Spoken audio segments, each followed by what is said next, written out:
Dear Heavenly Father, I know I have been a massive sinner lately. I haven't been going to church in such a long time, and I've been watching a lot of rated R movies, and I'm just so sorry. But God, if you're going to teach me a lesson, or you're going to punish me, don't make it the God's Not Dead movies.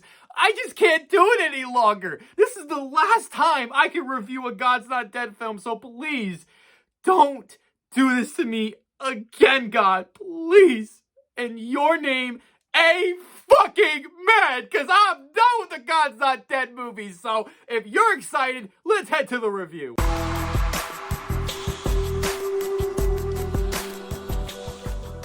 What is going on, film fans? This is Let's Be Real Brad. Today on the channel, I want to talk about one of my favorite movie franchises of all time, better than James Bond, better than Star Wars, and definitely better than Toy Story, and that is the God's Not Dead franchise. And we're going to be talking about the fourth installment, in which is God's Not Dead, We the People. God's Not Dead, We the People is directed by Vince Knoll in his directorial debut, and it stars producer David A.R. White. This movie only has a 3-day theatrical engagement that's run by Fathom Events, and if you wanted to see this film, you would have already seen it. And if you didn't want to see this film and you just want to watch my review, then you would have just watched my review, which is what you're doing right now. And this is because God's Not Dead is one of the worst movie franchises of all time, and this fourth installment easily makes this the worst film in the entire franchise. It's because the other God's Not Dead films actually were complete awful, but at least they were about the Christian theme, and at least they had storylines that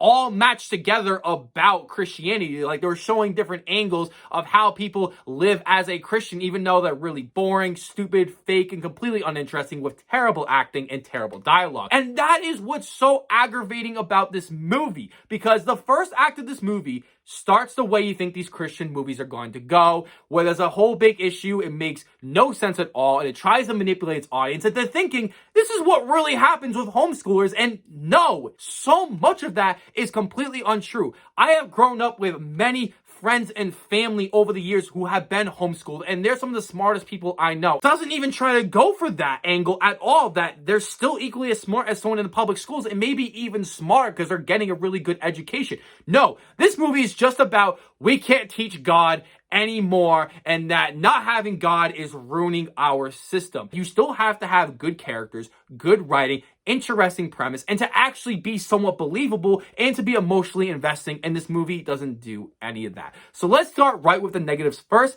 and we're going to start with the writing. This movie is one of the most manipulative movies I think I've ever seen in my entire life. The whole situation of the whole homeschooling aspect is completely unrealistic. My next negative I have with this movie is the acting. The acting in this movie is atrocious. David A.R. White is one of the biggest fucking hacks in cinema right now with making pure flicks and just eating people's money by watching his films and knowing exactly what he's doing. Everyone else in this movie is completely awful, as some of these people are definitely acting for the very first time. So I don't want to just crap on all over them because, you know, they're trying to make it big in the industry. You know, like, I'm not going to fault them with a horrible script they have, but everyone is completely unbelievable as these characters, and I was laughing at pretty much everyone's performance. The next negative I have with this movie is the presentation.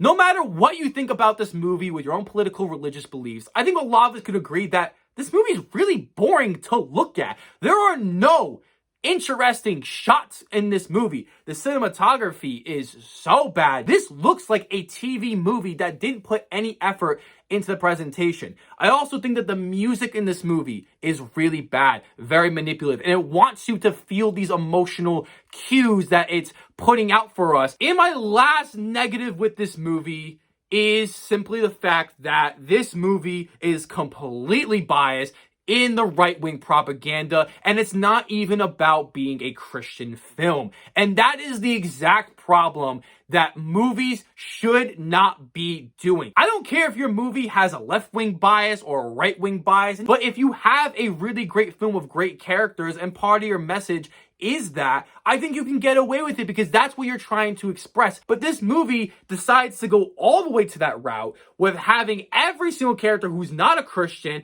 and that is considered a Democrat, a liberal, to be one of the most horrible people in the world. And then everyone on the right side is these perfectly well-made Christians that have no problems at all. They never mess up. They never say anything bad. Every side is completely unrealistic. So overall, guys, God's Not Dead, We the People is definitely one of the worst movies of the entire year. And this is me not exaggerating just for the sake of getting good audience retention or getting good views. I wanted to watch this movie because I was interested because of my Christian background. But it doesn't matter because this movie is a whole lot of shit. I am giving God's Not Dead, We the People a strong 1 out of 10. Thank you guys so much for watching. I want to know, have you seen any of the God's Not Dead films? And if you have, what is your favorite? And if you really enjoy Christian movies, maybe what is your favorite one? It could be the Ten Commandments. It could be one of the PureFlix movies. I don't even think they're called PureFlix anymore, but it doesn't matter. So let me know down below in the comments section. And as always, I hope you guys hit that subscribe button, leave a like if you want to, and ring that notification bell so you never get to miss a brand new video.